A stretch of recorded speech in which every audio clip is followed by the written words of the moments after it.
যে যে মানুষগুলো অন্য সুখ ছিনিয়ে নেয়, অন্যজনের সুখ ছিনিয়ে নেয়, আমি আল্লাহর কাছে প্রত্যেক নামাজে সেই মানুষটার জন্য আমি অভিশাপ দিই যে আল্লাহ, যে মানুষগুলো জাইনে শুনে সামান্য সুখ মানুষের সহ্য হয় না, মানুষের জাইনে শুনে মানুষের ক্ষতি করে, মানুষের সুখ ছিনিয়ে নেয়, আল্লাহ তুমি যেন তার কোনো দিন শান্তিতে থাকবার দেবা না।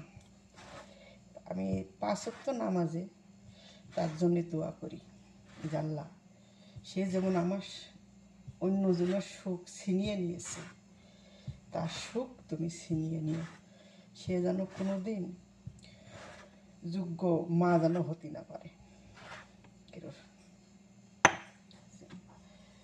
আমি 5 ওয়াক্ত নামাজে আল্লাহর কাছে কেরোর জন্য না, কিন্তু সেই মানুষটার জন্য আমি সবসময় জন্য আল্লাহর কাছে দোয়া করি আল্লাহ, যে অন্য সুখ ছিনিয়ে নেয় তুমি তার সুখ ছিনিয়ে নিও।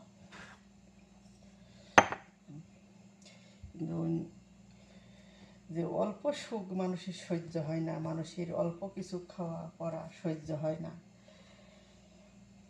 সেই সব মহিলারা পৃথিবীতে বেঁচে থাকা না থাকা ভালো। আল্লাহ তাকে তুমি এমন শাস্তি দিবা যাতে সে কোনো দিন না পাবে সন্তান, না পাবে স্বামী, যে অন্য সুখ কাড়িয়ে নেবে।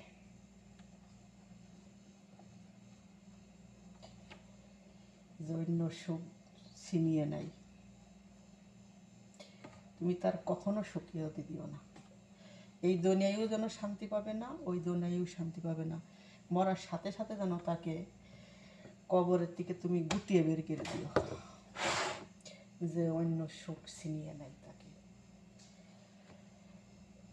তুমি তাকে মরা কবরও যেন তাকে তুমি জায়গা দিও না, তোমার মাটিতেই তাকে বসো না, যে সামান্য অন্যর ভালো খাওয়া, অন্য ভালো পিন্দা সহ্য করতে না পারে। আরে কর্ম করলে ভাতের দুঃখ হয় না, কর্ম করে খালি ভাতের দুঃখ হয় না। কেন অন্যর ঘর ভাঙবো, কেন অন্যর সংসার কাড়িয়ে নেব?